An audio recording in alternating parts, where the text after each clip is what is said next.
Seguimos dialogando hoy aquí en Poder Pensar con Julio Villamil, especialista en temas inmobiliarios. Veíamos un informe en el comienzo del programa sobre las viviendas vacías y las viviendas abandonadas aquí en la ciudad de Montevideo. Vamos a hablar ahora de lo que es el mercado inmobiliario. ¿Cómo está el tema ventas? Habían caído hasta mitad de año con respecto al 2011. El primer semestre había caído casi un 10%, ¿verdad? Sí, nosotros esperamos que ese sea el guarismo de caída al final del año. O sea, no creemos que haya una recuperación durante este segundo semestre.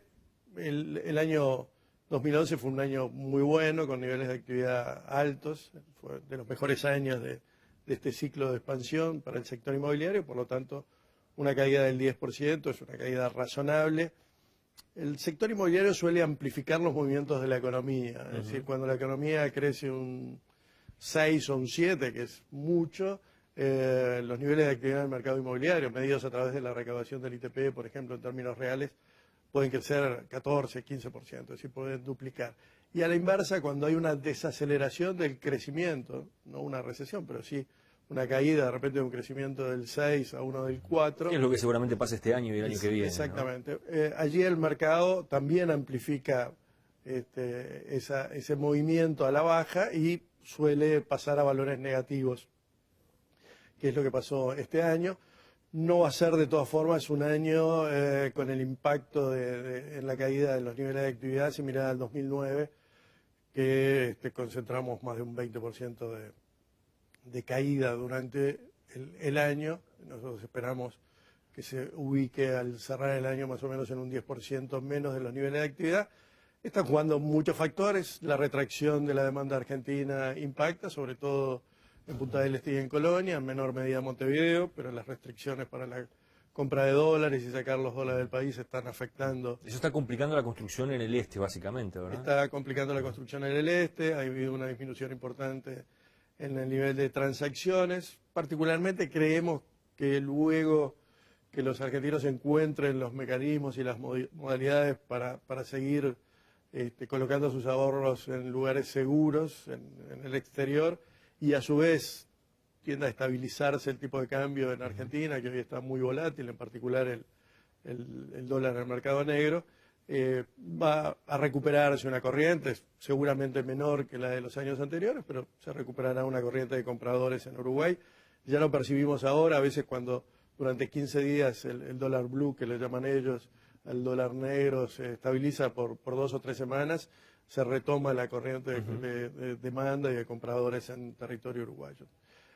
Creemos que eso va a estar presente, y además a nivel de Uruguay hay una importante mayoría de consumidores que piensan que las propiedades van a bajar producto de ese menor nivel de actividad, y entonces postergan decisiones de compra. Eso sí es muy parecido a lo que pasó en 2009. ¿Se puede decir que los precios hoy para comprar una vivienda, por ejemplo, aquí en Montevideo, están inflados, por decirlo de alguna forma, de lo que es la realidad del mercado, o no? No, yo creo que los precios tienen que ver con la capacidad de compra de los consumidores de un inmueble. Y en ese caso, si uno analiza lo que ha pasado en los últimos 7, 8 años, el ingreso de las familias, medido en términos reales, ha crecido por encima del valor promedio de venta de los inmuebles. Más allá de algún caso puntual, en algunas zonas excepcionales de Montevideo, de vivienda nueva, que pueden haber precios muy importantes, en el conjunto de las transacciones que monitorea el INE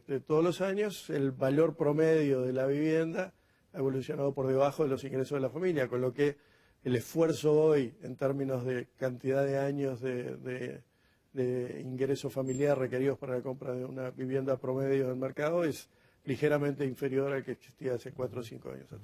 Uno de los puntos que destacó el gobierno en el plan justamente de mejorar la situación del acceso a la vivienda fue dar ciertos incentivos al sector privado para que construya una especie de edificios sociales, por decirlo de alguna forma, en determinados lugares de la ciudad de Montevideo, por ejemplo, que tienen los servicios pero que están, entre comillas, con una capacidad de población, digamos, menor a la que podrían absorber. ¿Eso ha funcionado? ¿Cómo lo ve usted? Eso está funcionando bien. Es una propuesta que nació desde el sector privado, es una propuesta que hicimos a través de la Asociación de Promotores Privados. El gobierno la transformó en un proyecto de ley, la mejoró en la propia discusión interna del gobierno, y luego en la discusión parlamentaria también se le introdujeron cambios, creo que favorables. Terminó aprobándose por unanimidad, tanto en diputados como en el Senado. Quiere decir que una ley con amplio respaldo político y amplio consenso público-privado. Había muchas expectativas, esto se terminó reglamentando en octubre del año pasado recién, esa ley.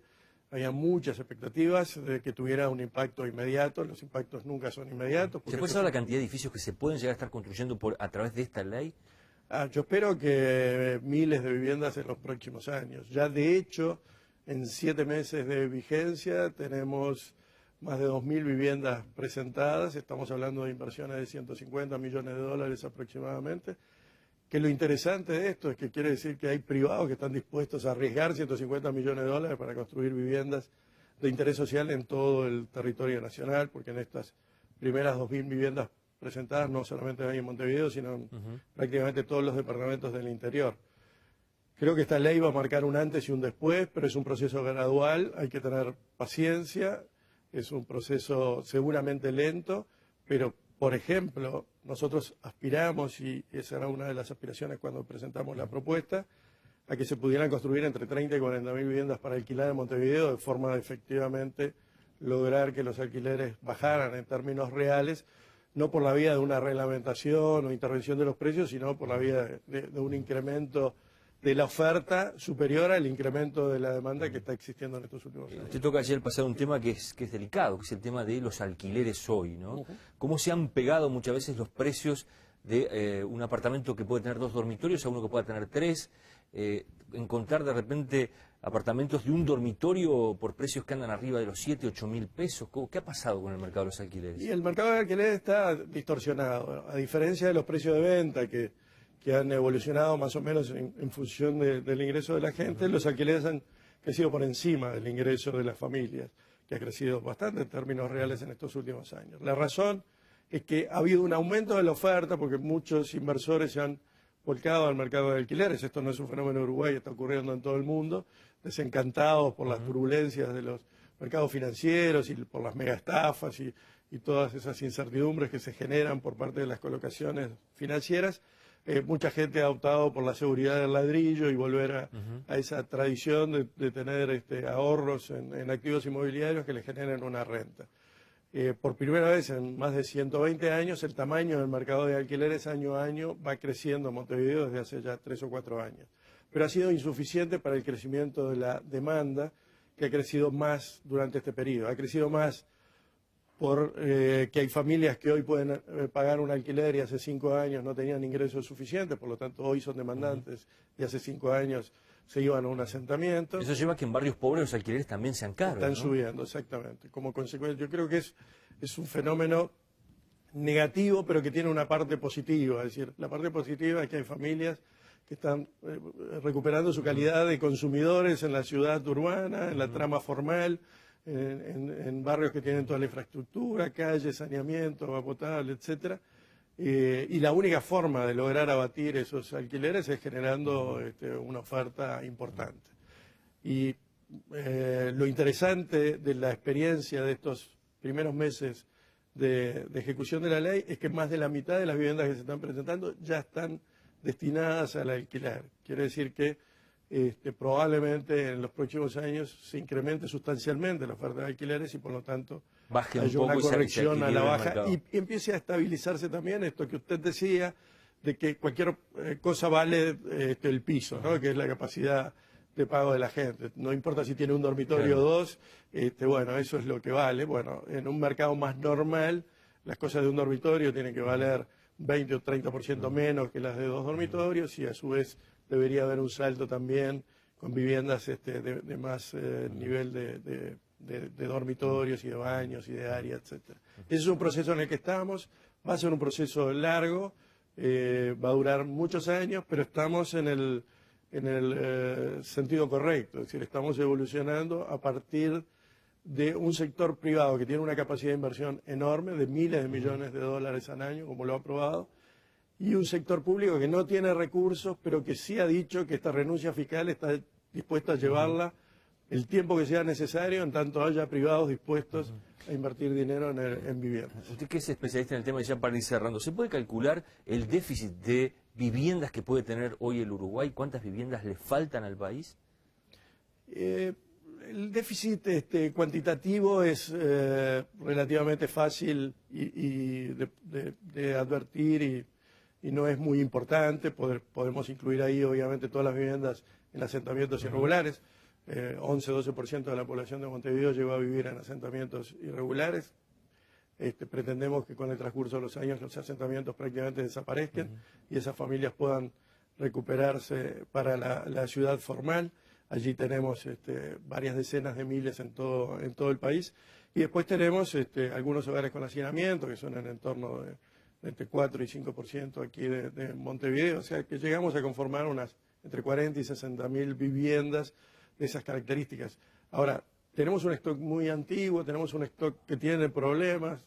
Algunos trabajos del INE nos muestran que más de la mitad de las viviendas tienen al menos problemas leves y un porcentaje superior al 10% tiene problemas graves. Esas viviendas deberían ser sustituidas. La edad promedio de las viviendas que se transan anualmente en el mercado de Montevideo tiene 44 años.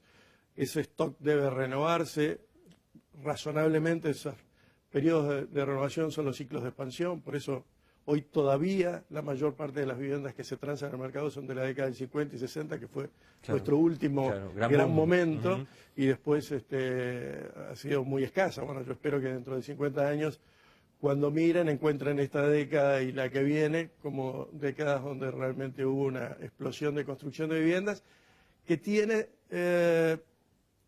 perspectiva de tener continuidad en el tiempo, en tanto el dinero surge del sector privado. Creo que cuando tanto las reglas se mantengan y las oportunidades de inversión en el mundo sigan siendo muy escasas o con rentabilidades negativas o con riesgos muy altos, allí hay más posibilidades. Hay más posibilidades de hacer sostenido que si dependiera de que el Estado tuviera que invertir 1.000 o 2.000 millones de dólares todos los años, que sabemos que eso es poco probable que ocurra, por lo menos con permanencia en el tiempo. No hablamos prácticamente nada del tema créditos, ¿no? Que es otro tema sensible, sobre todo para las familias que aspiran a tener su vivienda propia, ¿no? El mercado de crédito se viene recuperando. Este año la expansión no ha sido tan importante porque obviamente la crisis y las expectativas negativas respecto al impacto de la crisis europea llevaron a mucha gente a postergar decisiones, pero ya estamos en niveles de crédito similares a los históricos del banco hipotecario. Es decir, cuando el banco hipotecario actuaba, otorgaba a dólares de hoy unos entre 200 y 250 millones de dólares al año. Ya estamos en ese nivel, pero yo aspiro a que probablemente en 2013 pudiéramos estar duplicando esa cifra en un contexto de mayor crecimiento, de un poco más de estabilidad y con una maduración de una serie de instrumentos. Están haciendo presentes en el mercado uruguayo grandes jugadores, fondos inmobiliarios de Chile, que han actuado en Perú, etcétera, México, que empiezan a modernizar nuestro sistema de ejecución, de apalancamiento de la vivienda, y eso genera oportunidades de trabajo, pero también genera una diversificación de la oferta, que es lo que la gente necesita. Yo siempre comparo el acceso a la vivienda como una escalera, donde uno va ascendiendo a medida que transcurre de su vida y cómo le está yendo, y a los accesos de crédito que pueda ir disponiendo. En Uruguay, en las últimas décadas, lamentablemente, esa escalera le faltaban un par de escalones, sobre todo a partir del 87 en adelante, un par de escalones iniciales con un alquiler que era muy bajo, una oferta de alquileres baja y a precios muy altos, y un acceso a créditos muy limitados, salvo a través del banco hipotecario. Creo que estamos empezando a construir la madera para colocar los dos primeros escalones, que ojalá en los próximos años efectivamente pueda concretarse, y en particular para los jóvenes les permita hacer empezando por un alquiler, hacer la escala de ascenso social en la que las cooperativas que veíamos en el informe también juegan un rol importante. Gracias por haber venido a habernos acompañado hoy. Un gusto. Nosotros nos vamos a la pausa y seguimos con otros temas aquí en Poder Pensar.